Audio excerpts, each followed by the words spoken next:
Hello class, this is Professor Kraus coming to you with lecture number 22, which is on the theological virtues following after the cardinal virtues that we looked at in the previous lecture.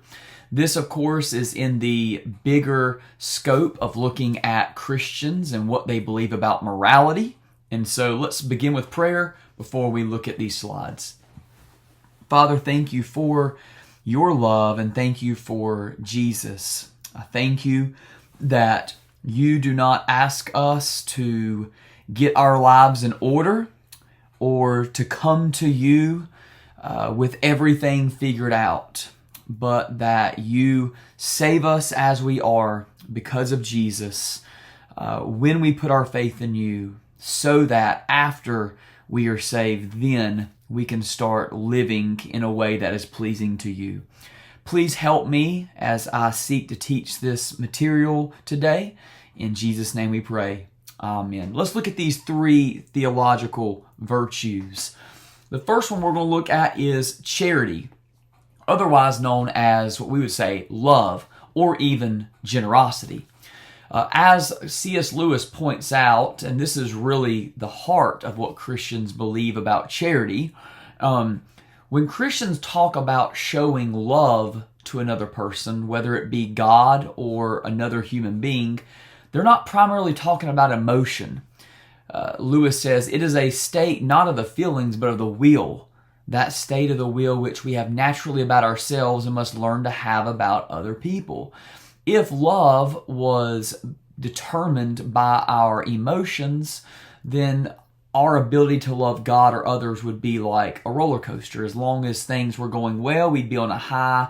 But as soon as something doesn't go well, as soon as someone makes a mistake or we become disillusioned with God for some reason, our love is automatically going to drop. But Christians believe that it's an act of will. Yes, there are emotions involved, but primarily love is a choice. It's a commitment. Here are some of the quotes that Lewis gives us that are great just to think through. Christian love for our neighbors is quite a different thing from liking or affection. We like or are fond of some people and not of others, right? There are certain people you connect with more easily. There are people that you have things in common with and you're fond of those people, maybe even family members, just naturally. But Christian love for our neighbors is a commitment to I'm going to do what's best for them. I'm going to choose to love them. Now, of course, naturally, liking something or someone makes it easier to also love it or love them. But that does not mean that Christians get a pass when someone is not always lovable as we would like for them to be. And so again, it comes back to that commitment. I love it. I've always liked this quote in 131. Do not waste time bothering whether you love your neighbor. Act as if you did. Right? It's not about sitting there trying to hype yourself up and I'm going to love this person, but more of like, okay, Christians would say, God has called me to love that person. God has loved me when I was at my worst. Therefore, I am going to act, and I'm going to act as if they're my favorite person in the whole world. Finally, but whenever we do good to another self, just because it is a self made like us by God and desiring its own happiness as we desire ours, we shall have learned to love it a little more, or at least to dislike it less. And it's amazing how that really works. Many Christian authors have also made a similar connection to prayer. That if you're struggling to like someone or to love someone and you feel like you should, begin to pray for them, because it's very, very hard to continue hating someone or even disliking someone if you are daily praying for their good. The Christian idea of charity does not revolve around ourselves, what is easy, or what we might feel like in the moment. It's a matter of will, seeing another as created in the image of God and loving them despite their faults. And when it comes to loving God, our love for God begins with God's love for us. He is good, He is faithful, and He is love. Therefore, as God has loved us, we then love God. The second theological virtue is hope. However, hope is a very misunderstood virtue when it comes to the Christian life. When Christians continually look forward to the eternal world, when they think about heaven, when they have that hope of what is to come, Lewis says, it is not a form of escapism or wishful thinking, but one of the things a Christian is meant to do. Now, it's not to say that there might not be some people who have an unhealthy way of hoping, right? Where they try to escape from everything that's here and now, try to distance themselves from other people, or even try to,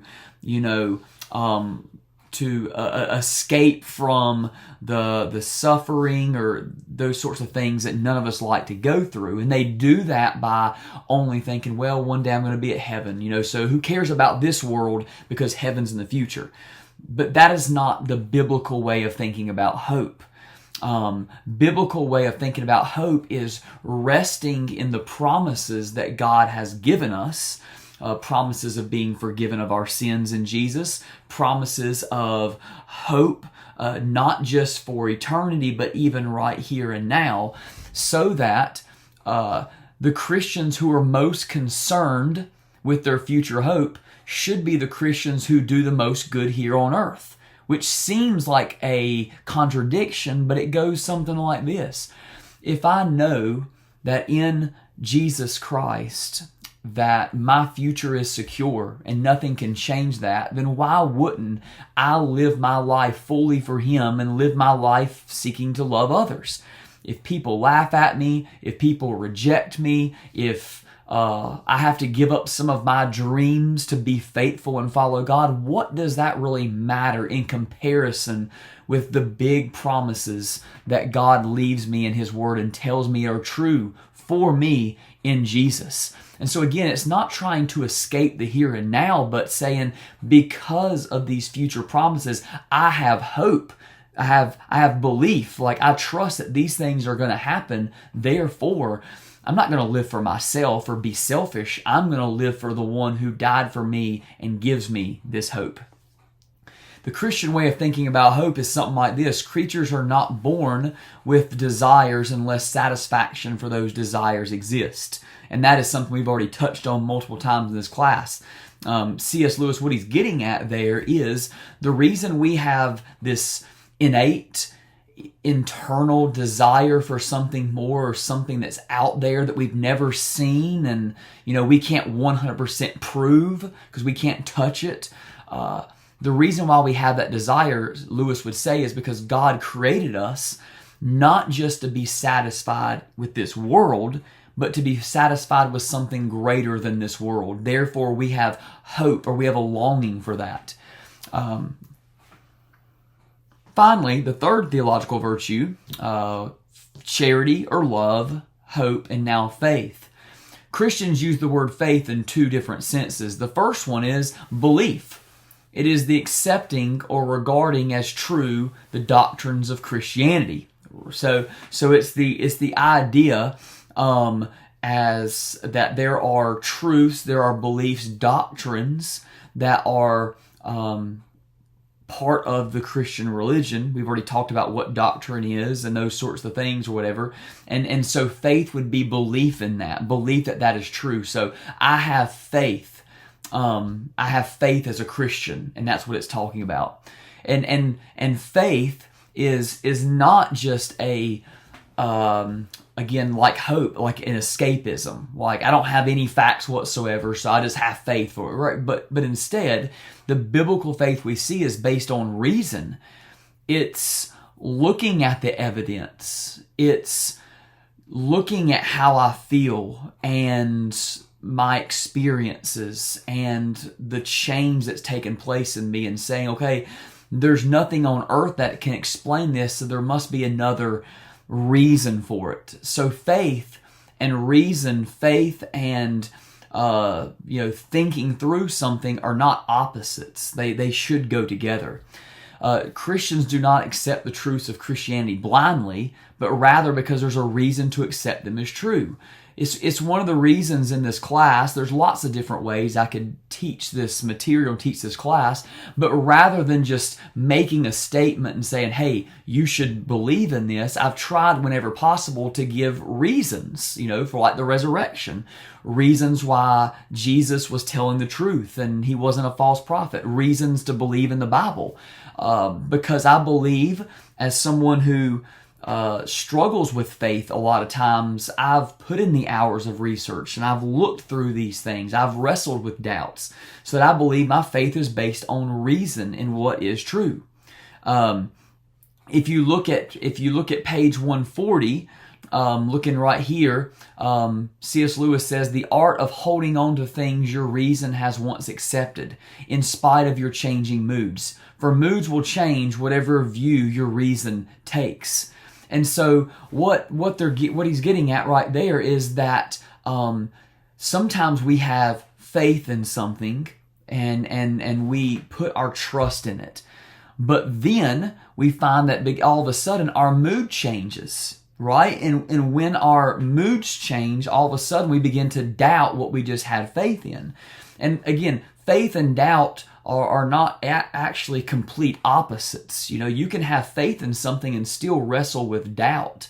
But what the authors, both C.S. Lewis, actually all three authors, I would say John Stott, C.S. Lewis, and Tim Keller, at different parts in their books, talk about faith and how we are emotional beings, and so we have these statements we come across. Maybe you read the Bible for the first time, or someone tells you about Jesus, and all of a sudden you begin thinking through, is this true? Maybe you want it to be true, maybe you don't want it to be true, but you begin to investigate, and you might have faith in it for a while, and then all of a sudden you find that you're wrestling with that faith. Your moods change, things happen, right? You begin to doubt. And so Lewis talks about this training the habit of faith. And again, faith does not mean you throw out research or you throw out reason, but rather with reason, and as you think through and you take evidence as it comes, you begin to exercise that faith. And rather than just throwing something out the window just because you have a struggle, right? You continue to say, well, I still have faith, even though this is something that's caused me to doubt, or I think everybody goes through that. Lewis always talks about the importance of remembering and being reminded, right? There are times where you have faith in something and you get down the road and all of a sudden you look back and you realize, wait a second, why am I still believing in this? And what we often need is, it's not that the object of our faith is less important or the object of our faith is less trustworthy, but we've just forgotten. I mean, it happens all the time. Even I think about my relationship with my wife, not that I need to remember to love her, right? But there are times where you're going through conflict, and conflict and struggles very easily cause us to forget those things that we shouldn't forget, to no longer remember as strongly those amazing moments we've had in the past. And that's the same it goes for religious faith. Things can be going great, you can be coasting, praise the Lord, everything's going well, and all of a sudden you go through a struggle that just blindsides you, and you forget to remember all of the truths, you forget to remember all the promises, you forget to remember how far God has brought you and everything God has done. Why? Because this struggle right in front of you right now in this moment seems so big that it causes you to forget everything else you know to be true. So rather than just dismissing everything, work through it. Look at the facts. Remember. Consciously sit down and remember all those things that you do know to be true that you've just been blinded from in the moment. But, for example, he talks about practicing Christian virtues for 6 weeks will reveal how bad we are at doing everything right. The harder we try to be good, the quicker we realize how far we fall short. So there's not there is not a question of earning a pass mark in this exam or putting God in your debt. Everything we do for God is something He has enabled us to do for Him. This is the importance of faith in Christianity. It's not about coming to God with a list of, God, look how perfect I've been. Look at all these virtues I've lived out. Look how prudent, how courageous, how temperate been, how much I've loved, right? Trying to prove to God how good you've been. Because if you just try to do that perfectly for 6 weeks, it'll become very obvious how far we fall short. And so it's not a matter of us passing this exam, right? Instead, what is the Christian religion about? The Christian religion, as I've said over and over and over, is not trying to earn God's love by being good. Instead, it's about faith, right? Christian religion is not, the two sides of the word faith for Christians is not only we have the faith in what God has done, but that we put our trust fully in Him, not trusting in our own ability to be good enough, but realizing we could never be good enough. And so I put my faith, I put my belief and trust in what Jesus has done for me. All right, so faith, hope, and love are the three theological virtues. When we put them alongside the cardinal virtues, we get a fuller picture of what the Christian faith is all about, what it means to be a Christian and to live a life that is pleasing to God, living a life based on the biblical guidelines and principles that we find. I hope, as always, that this lecture has been helpful in better understanding what Christians believe, especially about three very important themes throughout God's Word: faith, hope, and love. If you have any questions, would like to further discuss any of these ideas, please feel free to reach out to me by email or leave a comment on this video. God bless, and I'll see you in the next lecture.